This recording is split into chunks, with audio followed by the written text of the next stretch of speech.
മതവും ദൈനംദിന രാഷ്ട്രീയവും ഒന്നും തന്നെ ഒരു രാഷ്ട്രത്തിൻ്റെ ഭരണഘടനയ്ക്ക് മേലെയല്ല.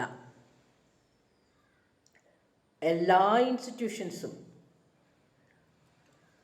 ഭരണഘടനയ്ക്ക് വിധേയപ്പെട്ട് തന്നെ ഇരിക്കണം. ഭരണഘടന എന്നുള്ളത് നമ്മുടെ രാഷ്ട്രത്തെ സംബന്ധിച്ചിടത്തോളം ആർക്കും തന്നെ അറിയില്ല. വല്ല ദുരനുഭവങ്ങൾ ഉണ്ടാകുമ്പോൾ, അല്ലെങ്കിൽ വല്ല വയലൻസിന് വിധേയമാകുമ്പോൾ, അല്ലെങ്കിൽ ഡെസീറ്റിനോ ചതിക്കോ വിധേയമാകുമ്പോൾ മാത്രം, കോടതിയിൽ പോകുമ്പോൾ ഒക്കെ മാത്രമാണ് നമ്മളിതൊക്കെ ഈ സാധാരണ പൗരന്മാർ ഈ ഭരണഘടനയെക്കുറിച്ച് കേൾക്കുന്നത് തന്നെ. പൗരധർമ്മം ഒരു ചെറിയ പോർഷനായിട്ട് 10ാം ക്ലാസ് വരെയുള്ള ക്ലാസ്സുകളിൽ പഠിപ്പിക്കുന്നുണ്ട്. 11 തൊട്ടിട്ട് ഐച്ഛിക വിഷയങ്ങൾ, ഹ്യൂമാനിറ്റീസ് എടുത്ത ആൾക്കാർക്ക് മാത്രമേ അത് പഠിക്കാനുള്ളതാണ്. അതൊക്കെ മാറ്റി ഭരണഘടന ഒരു നിർബന്ധിത പഠന വിഷയമാക്കി മാറ്റേണ്ടതുണ്ട്. എന്നാൽ തന്നെയാണ് ഒരു നല്ല സമൂഹം കെട്ടിപ്പടുക്കാൻ സാധിക്കുകയുള്ളൂ. ഒരു മതവും ക്രിസ്ത്യൻ മതമാകട്ടെ, മുസ്ലിം മതമാകട്ടെ, ഹൈന്ദവ മതമാകട്ടെ, എല്ലാം തന്നെ ഭരണഘടനയ്ക്ക് മുകളിലല്ല, കീഴ്പ്പെട്ട് തന്നെ ആണ് വേണ്ടത്. നിർഭാഗ്യവശാൽ ഭാരതത്തിൽ ദൈനംദിന രാഷ്ട്രീയവും മതവും കൈകോർത്തുകൊണ്ടാണ് നിയമം കയ്യിലെടുക്കുന്നതും ഭരിക്കുന്നതും ഒക്കെ തന്നെ. അതുകൊണ്ട് തന്നെ ആൾദൈവങ്ങൾ, സുപ്രീം കോടതി ഒരു ആൾദൈവത്തിൻ്റെ കാര്യത്തിൽ കർശനമായ നിയമം എടുത്തിട്ടുണ്ടായിരുന്നു. ഒരു കുഞ്ഞിനെ പീഡിപ്പിച്ചത് കുഞ്ഞ് സുപ്രീം കോടതിയുടെ ജഡ്ജിക്ക് നേരിട്ട് കത്തെഴുതുണ്ടായ കേസിൽ അത് അദ്ദേഹത്തെ അറസ്റ്റ് ചെയ്യുമ്പോൾ തന്നെ അത്രയധികം വയലൻസ് ഉണ്ടായി അറസ്റ്റ് തടസ്സപ്പെടുത്തി. അതിനുശേഷം ജഡ്ജി പ്രൈം മിനിസ്റ്ററെ വിളിച്ചു വരുത്തി താക്കീത് ചെയ്തിട്ടാണ് പിന്നെ 1 മാസത്തിന് ശേഷം അറസ്റ്റ് ചെയ്തത്. എന്താ അദ്ദേഹത്തിൻ്റെ പേര് എനിക്ക് ഇത്ര കൃത്യമായി ഓർമ്മ, ബാപ്പു എന്തൊക്കെയാണ് എന്താണ്. പക്ഷെ അങ്ങനെ ഒരു അറസ്റ്റ് രേഖപ്പെടുത്തിയിട്ടുണ്ട്. അത് നമുക്ക് വലിയ ആശാവഹം തന്നെയാണ്. അല്ലാതെ മതപൗരോഹിത്യങ്ങൾ ചെയ്യുന്ന അക്രമങ്ങളും, അല്ലെങ്കിൽ അത് ക്രിസ്തീയ സഭയുടെ ആവട്ടെ, ഇസ്ലാം സഭയുടെ ആവട്ടെ, ഹൈന്ദവ സഭയുടെ ആവട്ടെ, ഒന്നും തന്നെ ആൾദൈവങ്ങൾ ചെയ്ത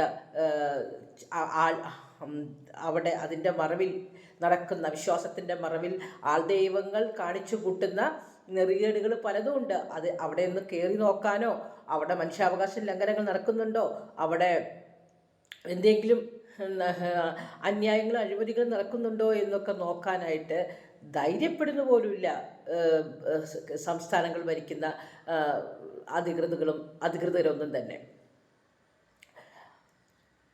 അങ്ങനെയിരിക്കെ ആണ് നമ്മുടെ 2 കന്യാസ്ത്രീകളെ ഛത്തീസ്ഗഡിൽ അറസ്റ്റ് ചെയ്തിട്ടിരിക്കുന്നത്. അവർ ഫോഴ്സിബിൾ കൺവേർഷൻ നടത്തിയിട്ടില്ല, ഹ്യൂമൻ ട്രാഫിക്കിംഗ് നടത്തിയിട്ടില്ല എന്നൊക്കെ അവർ പറയുന്നുണ്ട്. കന്യാസ്ത്രീകളെ ത്യാഗോജ്ജലമായ ജീവിതത്തെക്കുറിച്ച് യാതൊരു വക എതിരഭിപ്രായം ആർക്കുമില്ല. സഭ കെട്ടിപ്പടുക്കുന്നത് തന്നെ ഈ പാവപ്പെട്ട കന്യാസ്ത്രീകളാണ്. അവർ അവരെ മിതമായ ആഹാരം കഴിച്ചും മിതമായ വളരെ അവരുടെ വേഷം തന്നെ ഒട്ടും ദൈനംദിന നല്ല വേഷമല്ലല്ലോ അവർ ധരിക്കുക. പാവങ്ങൾ ഒരു കളർഫുൾ ഡ്രസ്സൊന്നുമില്ല, ഒട്ടും നിറങ്ങളില്ലാത്തൊരു ജീവിതമാണ് അവരുടെ. യഥാസമയം പ്രാർത്ഥനയും അതേപോലെ ആശുപത്രി സർവീസ്, അധ്യാപക സർവീസ് ഒക്കെയായിട്ട് അധ്യാപക വേലയൊക്കെ ചെയ്തുകൊണ്ട് പോകുന്ന പാവപ്പെട്ട മനുഷ്യജീവികളാണ് അവരില്ല എന്നുണ്ടെങ്കിൽ നമുക്ക് ഇത്രയൊന്നും ഡെവലപ്മെൻറ്റ് പുരോഗമനം കൈവരിക്കാൻ സാധിക്കില്ല എന്നുള്ളത് വേറൊരു വസ്തുത കൂടിയാണ്. അവരെപ്പോലെ തന്നെ ചൂഷണം ചെയ്യപ്പെടുന്ന ജന്മങ്ങൾ വേറെയില്ല. അവരെ ചൂഷണം ചെയ്യുന്നത് നമ്മുടെ ഭരണകൂടങ്ങളോ പിന്നെ മറ്റ് ഇതര സമുദായക്കാരോ മതക്കാരോ ഒന്നുമല്ല. അവരുടെ തന്നെ സഭയാണ് കന്യാസ്ത്രീമാരെ ചൂഷണം ചെയ്തു, സാമ്പത്തികമായിട്ടും മാനസികമായും ആത്മീയമായും എല്ലാ അർത്ഥത്തിലും ലൈംഗികമായ വരെ ചൂഷണം ചെയ്യുന്നത് അവരുടെ സഭയിലുള്ളവർ തന്നെയാണ്. അത്രയും ആൺഗോയമുള്ളൊരു ഒരു സഭയാണ് അവരുടെ സഭ. അവർ കീഴ്പ്പെട്ട് ജീവിക്കുകയാണ്. ബൈബിളിൽ എവിടെയും ക്രിസ്തുവിൻ്റെ മണവാട്ടികൾ എന്നുള്ളൊരു പേര് പറയുന്നില്ല, പരാമർശിക്കുന്നില്ല. പക്ഷേ എന്തോ സ്വാർത്ഥ ലാഭത്തിന് വേണ്ടി ഈ ജന്മങ്ങളെ മണവാട്ടികൾ എന്നുള്ള ഒരു പട്ടം ചാർത്തി ലേബലൊട്ടിച്ച് അവരെ ദുരിതപൂർണമായ ഒരു ജീവിതത്തിലേക്ക് തള്ളിവിടുകയാണ് അവരുടെ കുടുംബങ്ങളും സഭയൊക്കെ തന്നെ ചെയ്തത്. വളരെ സ്വന്തമായിട്ട് ഒരു സ്വാതന്ത്ര്യമില്ല, ചിന്തിക്കാനുള്ള സ്വാതന്ത്ര്യം പോലുമില്ല, സ്വപ്നം കാണാനുള്ള സ്വാതന്ത്ര്യമില്ല. അവർ ഈ ഗാർഡനിങ് കാര്യങ്ങളൊക്കെ ചെയ്ത് അവർ പണിയെടുക്കുന്ന വേല സർക്കാർ വിദ്യാലയത്തിലാണ്, എയ്ഡഡ് വിദ്യാലയത്തിലാണ് അവർ പണിയെടുക്കുന്നുണ്ടാവുക.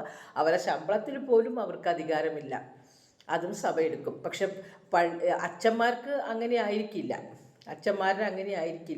അച്ഛന്മാർക്ക് അവരുടെ ശമ്പളം പറ്റാനും സുഖലോലുപതിയിൽ ജീവിക്കാനും ഒക്കെ സ്വാതന്ത്ര്യമുണ്ട്, അധികാരമുണ്ട്. അത് വേണ്ടതുപോലെയൊക്കെ അവർ ചെയ്യുന്നുണ്ട്. അതുകൊണ്ട് തന്നെ അവരെ അറസ്റ്റ് ചെയ്തതിൽ അവരുടെ ഭാഗത്ത് തെറ്റില്ലെങ്കിൽ, അവർ നിരപരാധിയാണെന്നുണ്ടെങ്കിൽ തീർച്ചയായും അവരെ എത്രയും പെട്ടെന്ന് മോചിപ്പിക്കണമെന്ന് തന്നെയാണ് ഞാൻ പറയുന്നത്. കന്യാസ്ത്രീമാരുടെ ഒരു പ്രോസഷൻ കണ്ടു കഴിഞ്ഞ ദിവസം. ഞങ്ങൾ വളർത്തിയ കുട്ടിയാണ്, ഞാനാണ് അവർക്ക് സന്യാസം ദീക്ഷ കൊടുത്തത് എന്നൊക്കെ വേറെ അമ്മമാരൊക്കെ പറയുന്നത് കേട്ടു. കന്യാസ്ത്രീമാരെ എത്രയും പെട്ടെന്ന് മോചിപ്പിക്കട്ടെ, അവർക്ക് നീതി കിട്ടട്ടെ. പക്ഷേ ഈ പറയുന്ന അമ്മമാരോട് എനിക്കൊന്നും കൂടി പറയാനുണ്ട്. അഭയം മരിച്ചപ്പോഴും നിങ്ങൾ പുറത്തിറങ്ങേണ്ടതായിരുന്നു, നിങ്ങൾ ബഹളം വെക്കേണ്ടതായിരുന്നു, നിങ്ങൾ പ്രൊസഷൻ നടത്തേണ്ടതായിരുന്നു. അത് നിങ്ങൾ ചെയ്തില്ല. എല്ലായിടങ്ങളിലും നിങ്ങൾ ചൂഷണം ചെയ്യപ്പെടുകയാണ്, സഭയ്ക്കുള്ളിലും സഭയ്ക്ക് പുറത്തും. സിസ്റ്റർ അഭയ്ക്ക് കൊടുക്കാത്തൊരു സോളിഡാരിറ്റി ഈ സിസ്റ്ററിന് കൊടുത്തത് ശരിയായില്ല എന്ന് തന്നെയാണ് പറയുന്നത്. ഈ സിസ്റ്ററിന് സോളിഡാരിറ്റി കൊടുക്കണം, പക്ഷേ ആ സോളിഡാരിറ്റി സിസ്റ്റർ അഭയ്ക്കും കൊടുക്കേണ്ടതായിരുന്നു. അതുപോലെ ലൈംഗികമായി പീഡിപ്പിക്കപ്പെടുന്ന എല്ലാ സിസ്റ്റർമാർക്കും നിങ്ങൾ കൊടുക്കേണ്ടതായിരുന്നു. അവിടെ ഒരു സമാന്തര ഭരണകൂടം മറ്റു ചിലർ നിങ്ങളെ വെച്ച് ഒരുക്കുന്നതിൽ നിങ്ങൾ പ്രതിഷേധിക്കേണ്ടതായിരുന്നു. കന്യാസ്ത്രീമാർക്ക് നീതി ലഭിക്കട്ടെ. നന്ദി, നമസ്കാരം.